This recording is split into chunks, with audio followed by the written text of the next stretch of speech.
Hello and welcome to learning tools. আজকে আমরা যারা সিটেট দিতাম তার লাগে আমি বিশেষ করে এই টপিকটা নিয়ে আইছি, concept of development and it's relationship with learning, types of development. এখন ডেভেলপমেন্ট এই ধরনটা কয় ধরনের হইতে পারে বলে ফিজিক্যাল ডেভেলপমেন্ট যেটা আমরা একটু আগে পড়েছি। ফিজিক্যাল মতলব হইলো আমরা শরীরগত যতটা ডেভেলপমেন্ট, বডি গ্রোথ হইতে পারে, শরীরের বৃদ্ধি হইতে পারে। মোটর স্কিল মতলব হইলো গিয়ে আমরা হাত পা নড়াচড়া করতে পারি, ঠিক আছে, ডান্স করতে পারি, শরীর লড়াইতে পারি। রিলেটেড যেমন আমরা লেখালেখি করতে হইলে কলম ও আঙ্গুল দিয়ে ধরতে হয়। এই যে যে ধরনের ডেভেলপমেন্ট আছে এটা হয় মোটর স্কিল, ঠিক আছে। কগনিটিভ ডেভেলপমেন্ট, কগনিটিভ ডেভেলপমেন্ট একটু আগে আমি বলছি, যেটা বুদ্ধির লগে সম্পর্কিত, ব্রেইনের লগে সম্পর্কিত, অর্থাৎ থিঙ্কিং, হ্যাঁ, চিন্তা করার ক্ষমতাটা বাড়ি যাব। রিজনিং, হ্যাঁ, কথা কইতে হইলে যুক্তিপূর্ণ কথা কইব, আনতো কোনো কথা কইতো না। এই যে রিজন থিঙ্কিং বা কগনিটিভ ডেভেলপমেন্ট, যেটা এটা যে থিওরি যে আবিষ্কার করছেন তার নাম হইল পিয়াজে। তো এটারে পাইগেট। তো আপনারা যেরকম মনে থাকে আপনারা মনে রাখবা। তো এই যে সায়েন্টিস্ট টাইম দিছে, এখানের মধ্যে আমি দুটো শব্দ ইনক্লুড করছি, দেখুন, affective domain and psychomotor domain. Affective domain কথাটার অর্থ হয়েছে কিনা, একটা বাচ্চার ডেভেলপমেন্টটা তার ইমোশনের লগে জড়িত যদি থাকে, যেমন তার রাগ করা, খান্দা, হাসা, এই ধরনের ডেভেলপমেন্ট যেটা এটা হয় এফেক্টিভ ডোমেইন। সাইকোমোটর অর্থাৎ শরীর নাড়াচাড়া করিয়া যে ধরনের ডেভেলপমেন্ট, যেমন একটা বাচ্চায় বল করতে হইলে হাত নাড়াইতে পারে, এই ডেভেলপমেন্টের হয় সাইকোমোটর ডোমেইন। লিখিত হইলে আঙ্গুল আঙ্গুল দিয়ে কলম ধরতে লাগে, এটার হয় সাইকোমোটর ডোমেইন, ঠিক আছে। তো এই সাইকোমোটর ডোমেইন যেটা এটারে আরো দুই ভাগে ভাগ করছে। একটা হয়েছে গিয়া ফাইন মোটর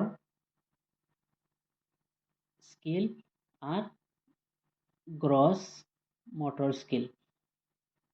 এম এস আমি দিলে গ্রস মোটর। ফাইন মোটর কথাটার অর্থ হয়েছে যদি শরীরের ছোট ছোট অংশের নাড়াচাড়া করি হ্যাঁ কোনো কাজ করতে পারে, যেমন আমরা আঙ্গুল আঙ্গুল নাড়িলে আমরা ভাত খাইতে পারি আর লেখিতে পারি আর, ঠিক আছে। এটা পড়বো আপনার ফাইন মোটর স্কিল লাগে। আর গ্রস মোটর স্কিল, যেটা গ্রস মোটর স্কিল হইল কি, যেমন আস্তা শরীর নড়াইয়া যদি হ্যাঁ কোনো কাজ করে, যেমন ডান্স করছে, ঠিক আছে, মাটি কাম করে, করে, এই ধরনের শরীর পুরা যদি শরীর লড়াচড়া করিয়ে কাজ করে, তো এটা হয় গ্রস মোটর। গ্রস মতলব সব শরীরের সব অংশ জড়িত থাকে যে কাজের লগে, এটা হয় গ্রস মোটর।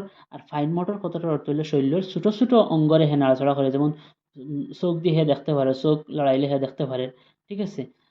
চুলো টান মারলে হে দুঃখ পার, এই সিঙ্গুল চুলোর উপরে নির্ভর করে, আঙ্গুল দিয়ে কাম করে, এই ধরনের ছোট ছোট পার্ট যদি যদি হে কাজ করতে পারে, এটা হয় ফাইন মোটর।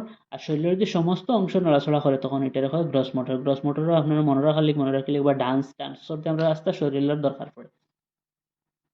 এরপরে আমরা দেখুন ইমোশনাল ডেভেলপমেন্ট, একটু আগে যেটা কইছি ইমোশন আমরা এফেক্টিভ ডোমেইনের লগে সম্পর্কিত।